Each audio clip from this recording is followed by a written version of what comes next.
Perkenalkan, nama saya Tiara Yuliana Putri. Jadi di sini saya akan membuat tugas untuk mata kuliah teori komunikasi, yaitu menjelaskan teori komunikasi sebanyak 25 teori. Jadi check it out. Teori yang pertama ada teori behaviorisme, dikembangkan oleh John B. Watson. Menurutnya, teori ini mencakup semua perilaku termasuk tindakan, balasan, atau respon terhadap suatu rangsangan atau stimulus. Artinya bahwa selalu ada kaitan antara stimulus dengan respon pada perilaku manusia. Jika suatu stimulus atau rangsangan yang diterima seseorang telah diamati, maka respon dari orang tersebut dapat diprediksi. Teori komunikasi yang kedua ada teori humanisme, dikembangkan oleh N.C. Neil. Jadi teori komunikasi humanisme ini pernah diimplementasikan dalam dunia pendidikan melalui humanistik kurikulum. Isi teori lebih menekankan pada pembagian pengawasan dan tanggung jawab bersama antar peserta didik. Lalu yang ketiga ada teori informatif, dikembangkan oleh Shannon dan Buber.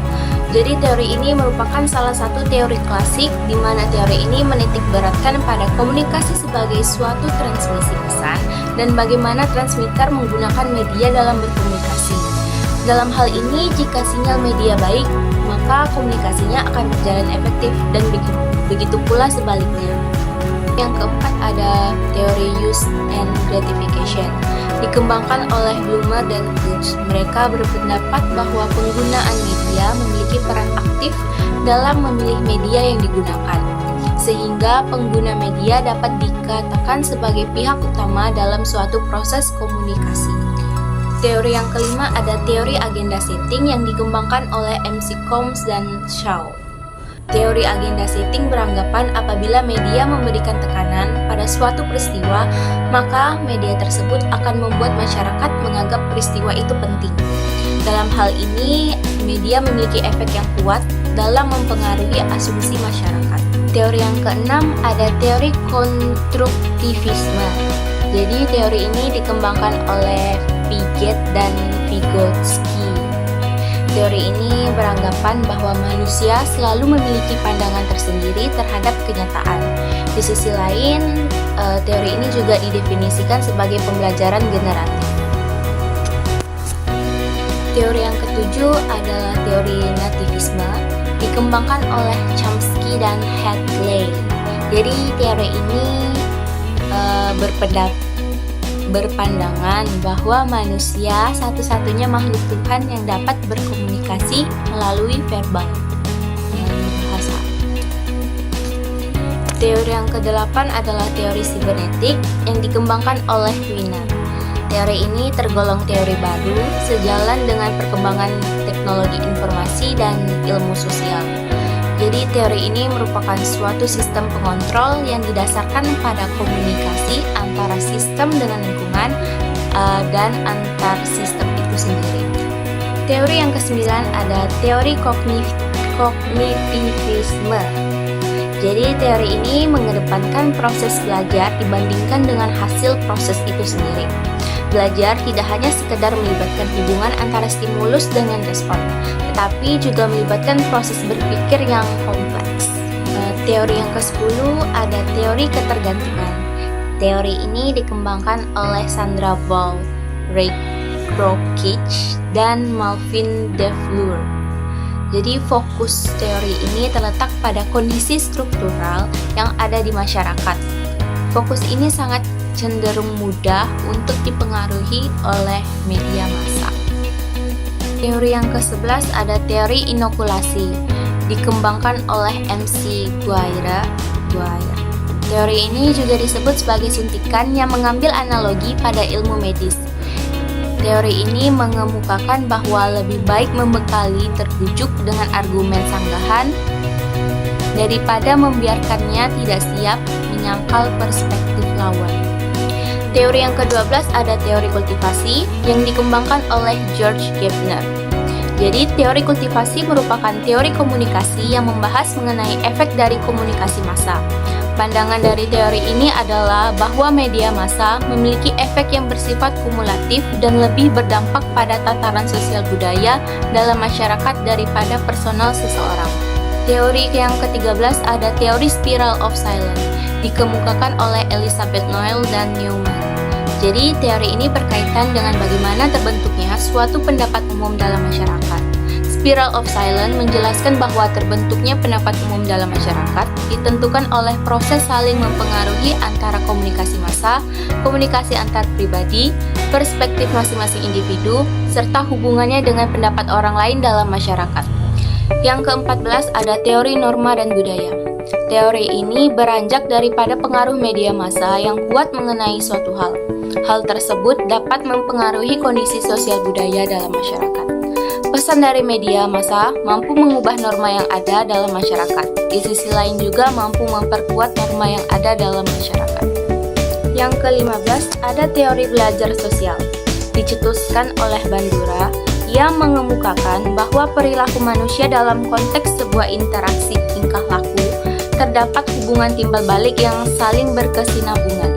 Interaksi terjadi antara perilaku kognitif dan pengaruh lingkungan. Yang ke-16 ada teori dependensi efek komunikasi massa. Teori ini merupakan salah satu teori dari komunikasi massa.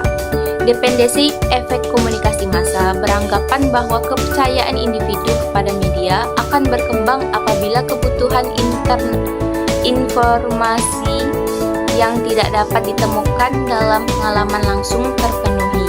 Ke-17 ada teori analisis transaksional. Dikembangkan oleh Eric Berne, analisis transaksional merupakan pendekatan psikoterapi yang menekankan hubungan interaksional. Transaksional sendiri dimaksudkan sebagai hubungan komunikasi antar individu. Teori ini digunakan untuk mengetahui bentuk dan isi pesan yang tersampaikan dalam suatu komunikasi. Teori yang ke-18 ada teori pengharapan nilai. Teori ini merupakan turunan dari teori use and gratification dan merupakan bagian dari teori komunikasi massa. Teori ini berfungsi untuk mengetahui pengaruh penggunaan media terhadap massa dinilai dari kepentingan penggunaannya. Yang ke-19 ada teori struktural fungsional. Teori ini dicetuskan oleh Auguste Comte, Emile Durkheim, dan Herbert Spencer. Teori ini merupakan bangunan paling dasar dari ilmu sosial. Pemikiran struktural fungsional dipengaruhi oleh pemikiran biologis yang menganggap masyarakatnya saling ketergantungan akibat konsekuensi dari bertahan hidup. Yang ke-20 ada teori difusi inovasi. Teori ini menjelaskan bagaimana suatu inovasi disampaikan melalui saluran-saluran tertentu kepada sekelompok anggota dan sistem sosial. Rogers menjelaskan bahwa difusi adalah suatu bentuk komunikasi yang bersifat khusus dan berkaitan dengan penyebaran beberapa pesan berisi gagasan-gagasan baru. Teori ini sering dikaitkan dengan proses pembangunan masyarakat. Yang ke-21 ada teori sikap atau standpoint. Harding dan Wood merupakan teoritikus yang menjelaskan bahwa salah satu cara terbaik untuk mengetahui bagaimana keadaan dunia dimulai dari sikap atau sudut pandang wanita. Standpoint sendiri adalah sebuah tempat yang memandang dunia sekitar. Dunia tersebut menjadi fokus perhatian dibandingkan fitur lainnya. Teori ini merupakan turunan dari teori feminisme karena menurut Harding, fokus bahasa dari standpoint adalah kaum wanita yang cenderung termarginalisasi. Yang ke-22 ada teori komunikasi dua tahap. Teori ini dikemukakan oleh Paul Lazarsfeld dan teoritikus lainnya. Di teori komunikasi dua tahap ini membahas mengenai efek media massa dan pertama kali diterapkan di kampanye pemilu tahun 1940. Studi ini memiliki asumsi bahwa proses stimulus bekerja dalam menghasilkan efek ke media massa. Yang ke-23 ada teori komunikasi administrasi. Teori komunikasi administrasi adalah proses penyampaian pesan yang dilakukan secara timbal balik antar anggota.